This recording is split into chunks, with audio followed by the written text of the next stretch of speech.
All righty. Looks like we are live. Good morning. Good morning. How are you Good today, morning. Charlotte? I'm fine. It's so nice to visit with you again and have our morning coffee together. Yes, yes. Thank you. Here we are with our morning coffee with Dr. Charlotte Klaar, and who is our special guest today from Klaar College Consultants, right? And I'm just delighted that you're here with me again. And I'm Amy Haskell from Total Writing in Richmond. We have some really interesting topics as usual to cover today. We want to talk about Dr. Klaar is going to share with us trends she's seeing, concerns, things to do for college admissions and students, things not to do, and leave you with some really valuable tips. But before we get started, will you please share with our viewers today, like who you are and how you what you do, and a little bit on your path, how you came to. I know you've published a book, maybe another one's on the way. Just share with us a little bit of what you do. Well, I am what's called an independent educational consultant. I have been doing that work for about 30 years, just under 30 years. When I joined the industry, there were 300 of us, and now there are probably between 8 and 10,000 globally. We were Wow. only 300 of us, and only in the United States. Okay, Um, that's huge. what I do is I help families cut through the noise and the angst and help them find particular guidance for their individual, very unique, very wonderful student. So it's all about finding colleges or other secondary, post secondary options, because college isn't the only one, uh, that are a good fit and match for that particular young person. And one of the Mm. ways I do that is to try to help the students become a little bit more self-aware. And, as we Mm. all know, and you've heard me say this thousands of times, teenagers are the most self-involved people on earth, but they're the least self-aware. So we Mm. have to help them to find out who they are and what they like and all of that kind of stuff. Yeah. And Yeah. I also serve in some cases, in many cases, as a buffer between the parent who doesn't want their child to be leaving home or is concerned about that, and the student who's fighting so hard for independence that nothing that the parent said is being heard. And by Mhm. the same token, the parents are not hearing what the students say. So I'm that buffer Mhm. in between, and I Mhm. manage the process. I help them find schools that are good for them, help them make more informed decisions, help them with all the minutia involved in college admissions today, help them maintain deadlines, help try to get the best possible essay out of them, especially how Yes. difficult that can be. And Yes. and taking them through the process so that they come out hopefully empowered, that where they are is where they're meant to be. So, Yes, in a yes. Oh, I love that. We're there. Yeah, in a nutshell, right? Summarize your the past 30 years of your life. And I know that you published a book last year, which is so exciting. I love your book, and we're going to, yep, college admissions simplified. Everyone needs that, right? From college counselors in school to parents to students themselves. And I'll go ahead and we'll put that link for parents who want to grab a copy of your book fast. You can get it on Amazon. And and the you know, the oh, reason I wrote the book initially was for those oh yeah. families, particularly, well, for all families, but particularly for those families who cannot afford or who are not getting proper guidance through the process, because it outlines specifically my steps from step one to the end, with and if people follow the process, um, Hmm. they'll be a little less stressed. Obviously, Yeah. I'm arrogant enough to think that professional help is always helpful, but Yes. Yes. And I also thought, at least for me, I love books and it shows my age. Like Mhm. I print everything off, Me right? too. And Yeah, I would me think if too. I were one of your students, even though you would be guiding me step by step, I would love to see the steps. So the book, here's the teacher in me saying, well, that's just another medium for reaching students. And again, I know you're helping the students so well organized and step by step, but to see like, okay, this is where we are now. This is where we're going to go. Maybe on the off time, that we're not meeting, if you wanted to read ahead a little, I think that's a super helpful medium. Even if they have enlisted your services, why not also purchase the book? So Well, in addition to that, the book also has at each stage hints for the student and hints for the parent on how to yeah, manage that particular stage. And it's also why I have them do what they do and love it. why the process is unfolding as the way it is. Yeah, You know, there's a particular chapter on financial aid, which I don't do a lot of financial aid stuff. right. I give basic advice and whatever, but all the new law and all is in there. So even if Yeah, they didn't want to look at anything else, if they're confused about how to apply for right. financial aid in today's environment, Yeah. it's It's worth it there. for chapter Yeah, that's wonderful. That's wonderful. Thank you. So here's my burning question. So thank you for introducing yourself, and parents, if you're hopping on, please say hello. Please grab a copy of Dr. Klaar's book. I will put the link on Amazon in the chat once we're done. And here's my question for you. So based on, 2022 and what you saw with students and parents, and now we're both hearing where students have been accepted and possibly deferred and possibly rejected. Looking ahead at 2023, what is your opinion of, heightened areas that cause students stress that perhaps they really don't have to? Or like, if you could wave your magic wand and have all of your students and parents just hear, Dr. Klaar's, State of the Union, what would, if you could really condense your advice? I think that would be a fun place to start. Well, that's kind of difficult, but I will give it a shot. Okay. Give it a shot. Yes. The first thing I would say is try to cut out all the noise. Look at your particular students, look at your particular life. This is about fit and match, not trophy hunting. Mm, If I could make U.S. News and World Report illegal, I would. Um, and if I could get parents to understand that where their student goes to college is not an affirmation or a disaffirmation of their worth as a parent. It has nothing to do with whether they did a good job or not. I'm sure you've done a wonderful job as a parent. But the key is that person, your child, is their own person, is not that umbilical cord was cut a long time ago. And as ooh, parents, and I was a helicopter parent extraordinaire.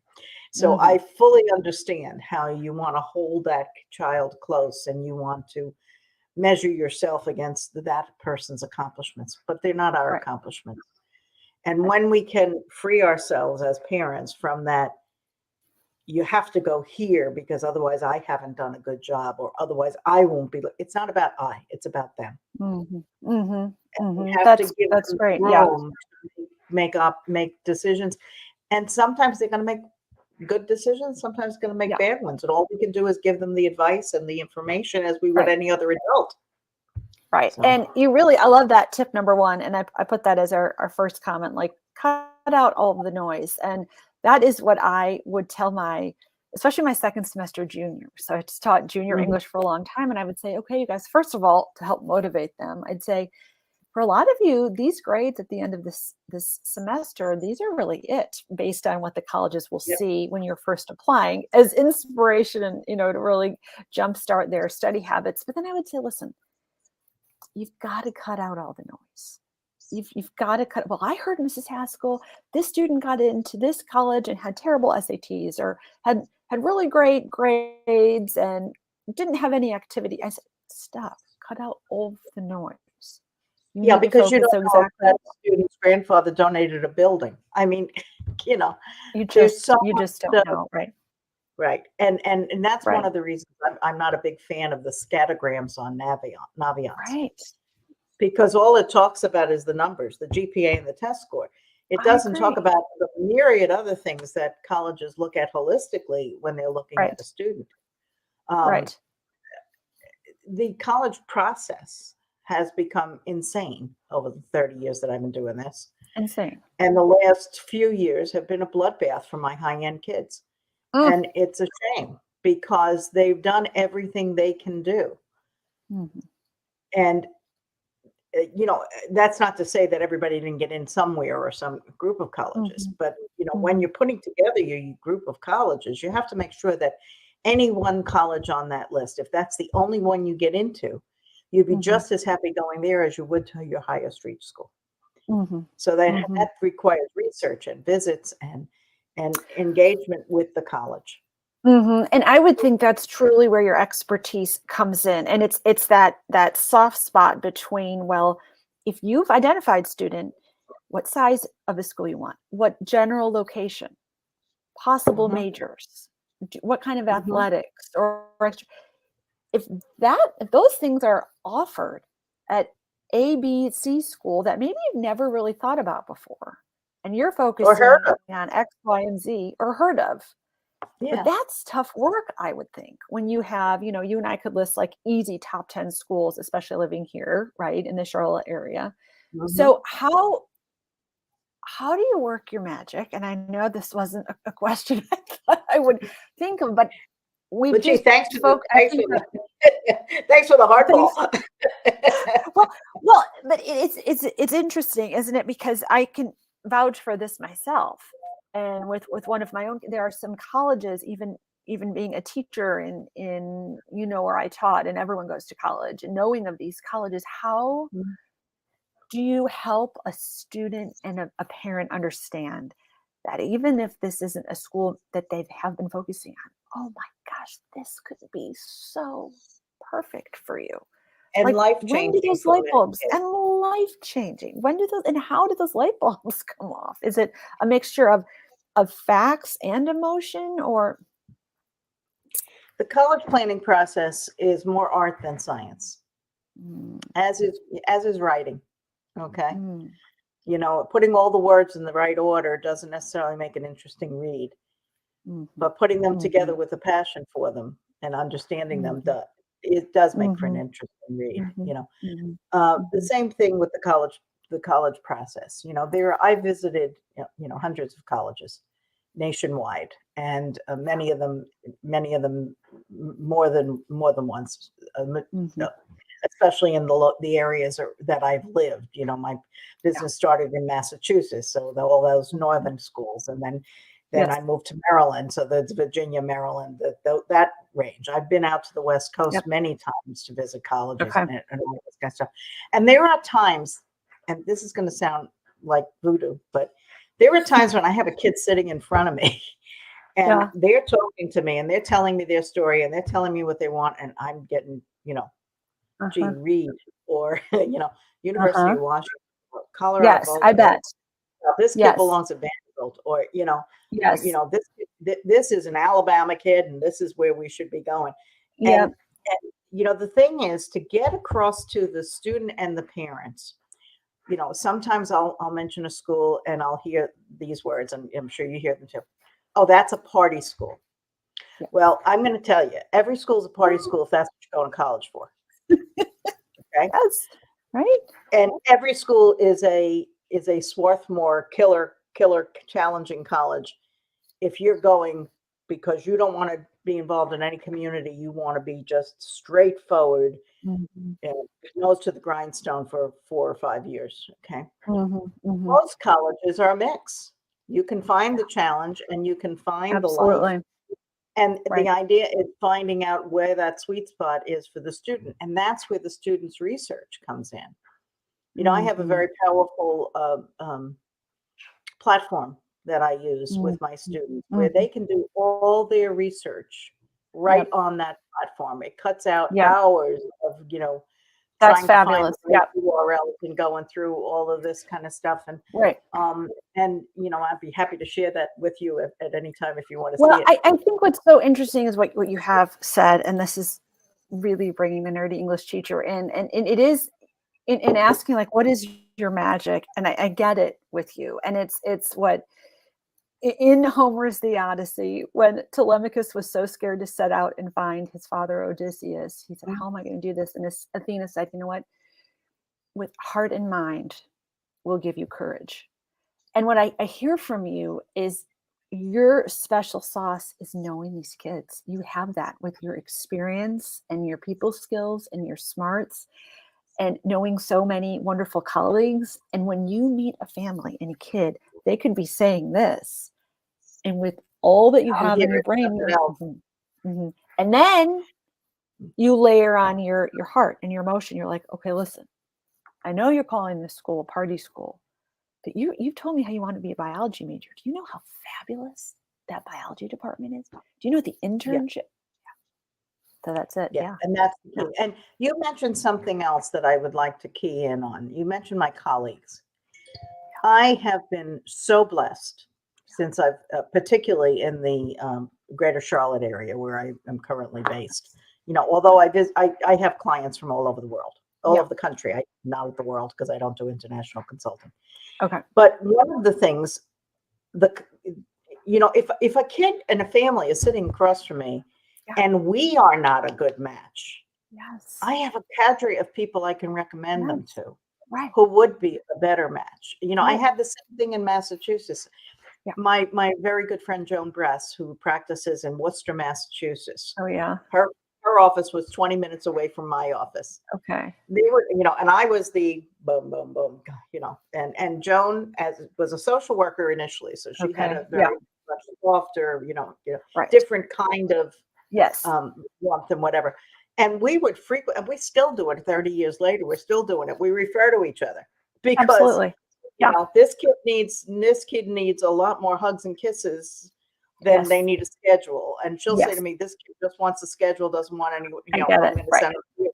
Right. And that having the professional Yeah. organizations behind us where we Yes. can network with other professionals is key. Right. That's Right. I one of the agree. issues that happened, with the Varsity Blues scandal. Those Right. people they called themselves IECs and college counselors. They weren't. They weren't affiliated with anybody because Right. we wouldn't give them membership. So they Absolutely. didn't have Absolutely. So what I'm hearing from you is the collegiality and the collaboration really has created such a healthy community for you. And I've expressed to you, that's one thing I desperately miss. The former English department where I taught, there were Yeah, 52 English teachers, just English yeah, teachers. And we yeah. sat in a big, huge office. It looked like a giant newsroom with books filling off your desk. And we talk about different students and share lesson plans and whatnot. And so here's a question that I'm dying to ask you also is really about, what stands out to you the most as far as changes with college admissions. And I mean, is this even a valid question, right? And it's coming from parents asking me, okay, Amy, since COVID, how much weight regarding college admissions and the SAT or ACT score have changed? How much weight has teacher recommendations changed? GPA, because of perhaps these kids are still experiencing like a huge gap in the learning that they had with COVID. I mean, is it a fair question to say, okay, Charlotte, what changes stand out to you the most? And maybe there aren't any Yeah. with Um, college admissions and since COVID. Well, their college admissions has changed drastically in two phases. The Okay. first one was before COVID, Yeah. when college admissions became enrollment management. What do you And mean? the admissions offices were no longer only looking for those people who would fit them. They were looking for people to fill their beds, and it became more of a business model. Okay. So demonstrated interest Oh, and yeah. all of that came Mhm, into mhm. play. Okay. And that was the result of I think, the rankings and people looking and saying, well, if you the more people you deny, the more selective you are, the better college Right. you are. Those two things do not go together. No. Okay, it's just not intuitive. Since COVID and the year or two where so many kids couldn't test, so the Right. colleges had to, in order to fill their beds, um, had to go test optional, or Yeah. it taught some schools who swore that they would never be test optional that, oh, wait a minute, the incoming class was no worse prepared, and in some cases better, and we had a broader diversity in our program. It told some schools that parents are not going to look at us the same way if we don't look at test scores. You know, there are some schools. You know, MIT. You know, has recently announced they're no longer test optional. They need tests. Well, they need the math scores. What they need. Okay, but they're a very specialized school. Okay. Yeah. What I found through this process was that even the schools who were saying publicly and on their websites, we are test optional for this graduation year. We're not truly test optional. See, this is the worry that parents tell me. Because Yeah. what happened was there were a couple of them, and I won't mention names because I don't want to be sued, that told the consulting community and high school counselors, I assume that they told us, they told them, yeah, we're test optional, but if you got a test and it's a good one, send it. Right. Okay. Right. And then now most are refusing to publish how many students were admitted as optional, and of the admitted students, how many of them actually submitted the test. So what's happening? And they do have that data, right? Oh yeah, they got that. They've got they know with data mining, they know every time your kid goes on site onto their website and what pages they visit and how long they stay there. They measure when they send an email to you or your child. How long does it take for you to open that email? If there's a link in the email, oh my gosh, Charlotte, I would not even think this. And I saw this myself, and I was flabbergasted because I was in an admissions office and they said, "Let us show you how we do this." And I was, I bet you Big were. Oh, I Brother's wish I could have watching. been a fly on the wall. Yeah. Okay. Anyway, and I'm not the only one. I mean, there were other consultants will tell you the same thing. They've seen it as well because I was not, some special person that they showed it to.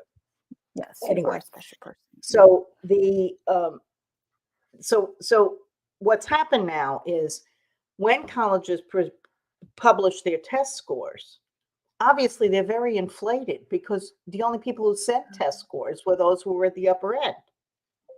So now we're trying to do a magic act. Oh, right. Okay? It says that their average score is a 1480 SAT and a 33 ACT. Well, if this was pre-COVID, what would those numbers really have been? And I have to become Karnak for a while. Okay. And the past 2 years, I have seen outstanding students who, almost a 4.0 GPA, great test scores, who've done everything they should have done, engaged in their schools, and they're getting into 1 out of 10 schools or 2 out of 10 schools. And it's not their reach. And it's not because, and I'm not, my practice is not unique. I'm hearing this from colleagues all over the country. It's crazy. It is crazy. I mean, it's so crazy. And I think this really boils down to parents, and a lot of my viewers watch these shows on the replay, right? They're home in the evening and they said, really listen to these. And it sounds like now more than ever to take the stress off, to get organized, to gain clarity, and to get in touch with an expert. And to be open-minded. And to be open-minded, of course. Right. Because I can see that being I can see that being such a hurdle if, we know it, right? Parents and students have this list, this is where I have to go, right. So a lot of changes, a lot more stress, a lot more crazyville as far as admissions. And I know that we could talk about all of those and break those down for hours on end. And, if there were 1 or 2 takeaways other than cut out all the noise, parents and students, focus on what is best for you, your students, and you're here to help. What would another tip be, especially for the parents of juniors right now, right? And even whether they've been through this with older kids or whether they're, it's their first time around. What other tip could they, if they watch this later tonight or, later today, they could walk away with? What would that be? Well, I'm going to mix a bunch of tips together.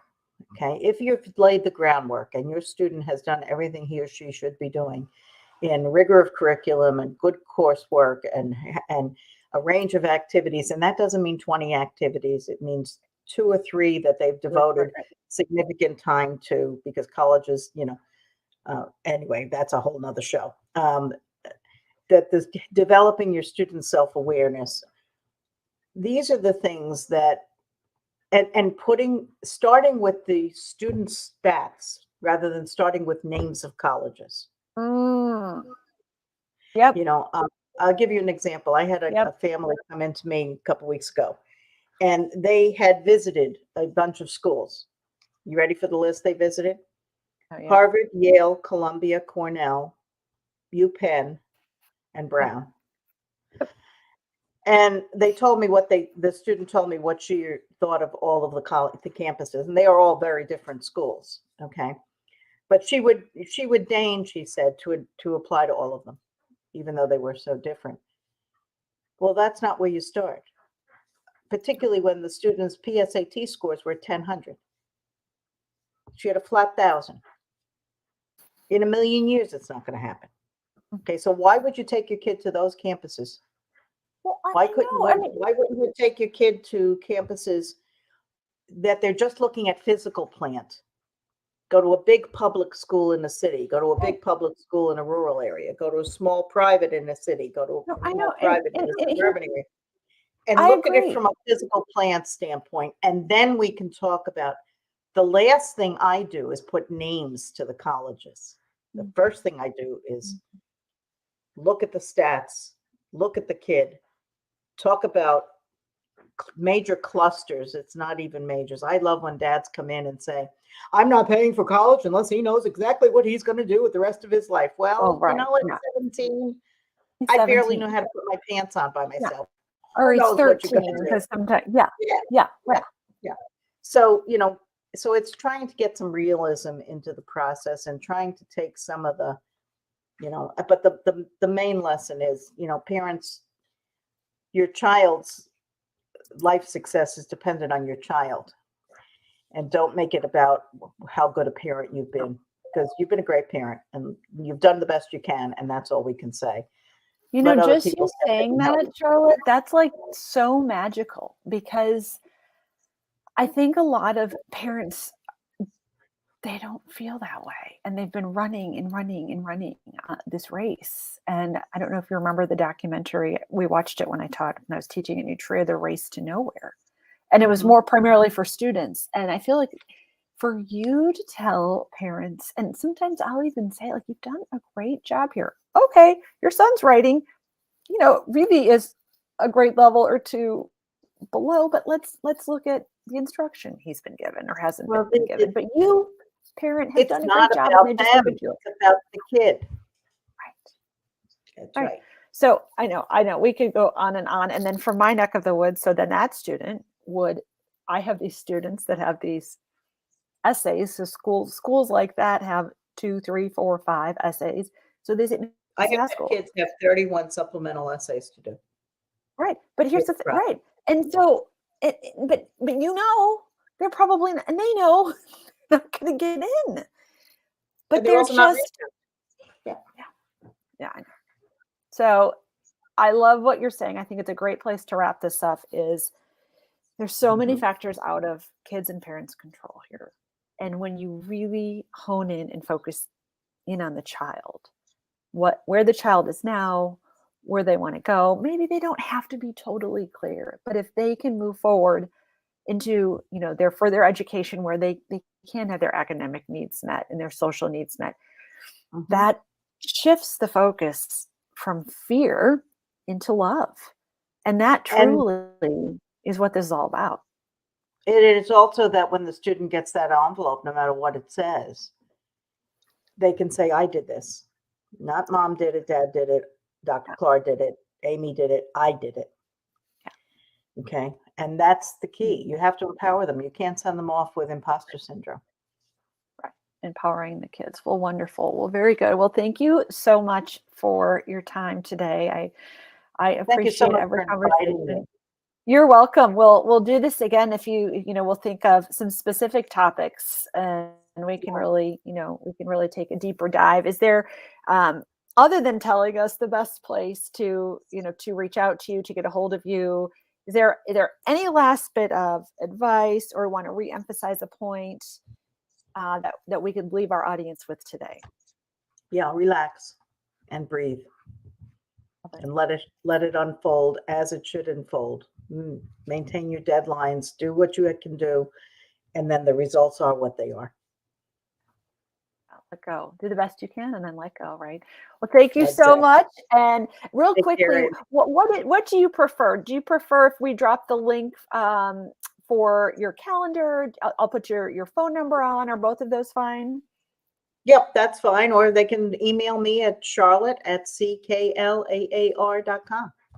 Okay, awesome. And parents, just so you know, Dr. Klaar offers a free 30-minute strategy session with you. So if I were you, especially parents of juniors, if you haven't, seeked out the help of a wonderful, knowledgeable consultant like Dr. Klaar, please hop on this now. Have this be your to-do list before spring break. Okay, thank you so much, and we'll talk to you very soon. Have Bye, a great day. everyone. You Bye-bye. too.